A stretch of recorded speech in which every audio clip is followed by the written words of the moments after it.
Hola, mi nombre es Elvira Paulino y en este video vamos a tratar algunos temas relevantes de la historia, objeto de estudio de la historia y su relación con otras ciencias. El objeto de estudio de la historia son las sociedades y sus transformaciones en el tiempo.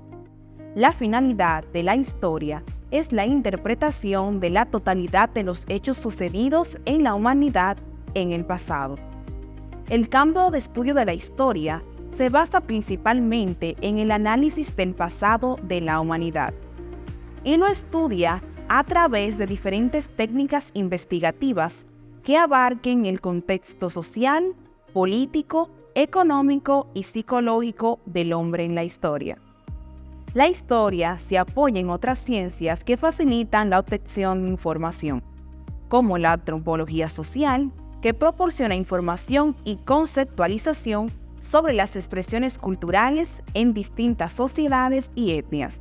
Arqueología recupera y analiza los restos de la cultura material que constituyen fuentes para la historia.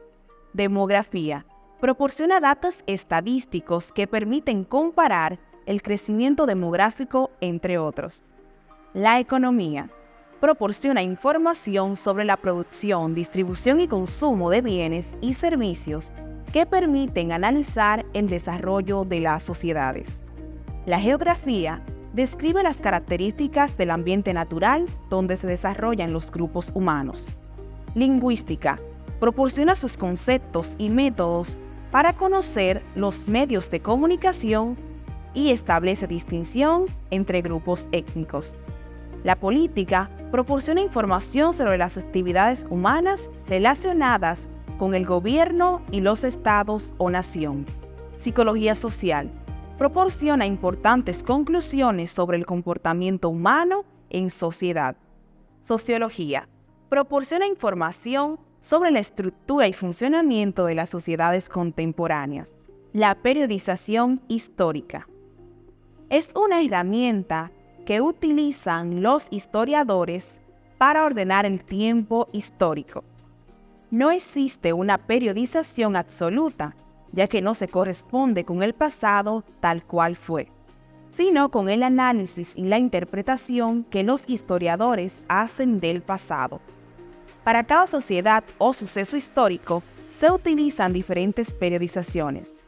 Existe una periodización general, comúnmente utilizada en la divulgación y comprensión general del pasado de la humanidad. Se suele dividir el pasado en los siguientes periodos. Prehistoria. Previo al 3000 a.C. Es la historia previa a la invención de la escritura.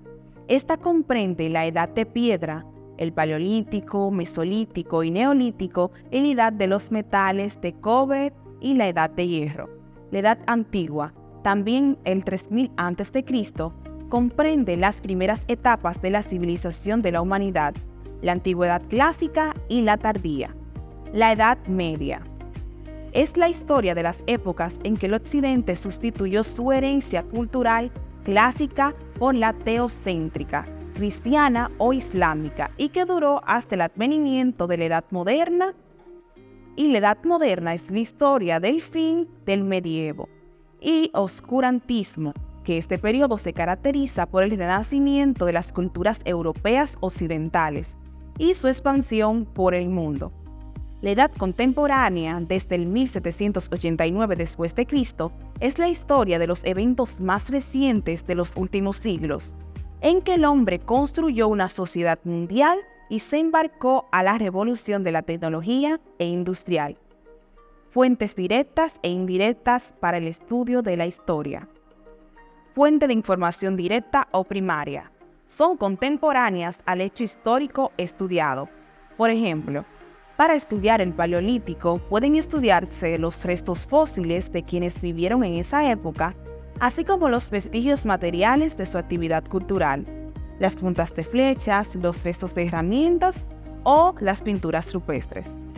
En el caso de fuentes primarias escritas, son los documentos, testimonios u objetos originales que le permiten al historiador investigar directamente en ellos sin la intervención de un intermediario, como la traducción, paleografía, edición, entre otros, pues se corre el riesgo de tener una interpretación o una segunda lectura. Fuentes de información secundarias. Algunos los consideran como testimonios voluntarios y testimonios involuntarios, incluso fuentes terciarias.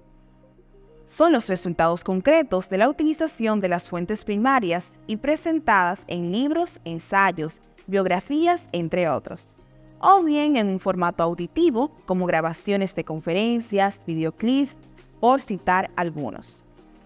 En este tipo de fuentes no son de poco valor, pues son el producto de años de investigación histórica, y para la mayoría de las personas es la única posibilidad que tienen para conocer sobre temas históricos.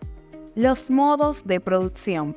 El concepto modos de producción fue utilizado por primera vez en el libro La ideología alemana de Karl Marx y Friedrich Engels, considerados los padres del socialismo científico y el comunismo moderno. El comunismo primitivo es el modelo previo a la revolución neolítica y el desarrollo en la prehistoria. Modo esclavista. La fuerza de trabajo está sometida a esclavitud, es decir, no es propiedad de los trabajadores, que por tanto no tienen que ser retribuidos. Es decir, los propietarios del modo de producción capitalista poseen al menos su fuerza de trabajo y han de ser retribuidos con el salario que merecen. Modo feudal. Ya el nombre nos indica mucho, porque es un modelo de relaciones que se basa en la servidumbre al señor. Características de la Europa medieval. Se basa en la explotación de la tierra y la propiedad parcial sobre los campesinos y siervos por parte de los señores feudales. Modo capitalista. Es el modelo más actual. Para Marx, este modelo, en el que los burgueses explotan a la mano de obra del propietario, se caracteriza por la propiedad privada de los medios de producción, la extracción de la plusvalía creada en la producción por una clase de propietarios privados, referido como la explotación, trabajo asalariado y la distribución tanto de bienes de capital y de consumo de bienes. Modo socialista. Para Marx, el modo definitivo, basado en un cooperativismo donde no existía distinción de clases, así como propiedad privada.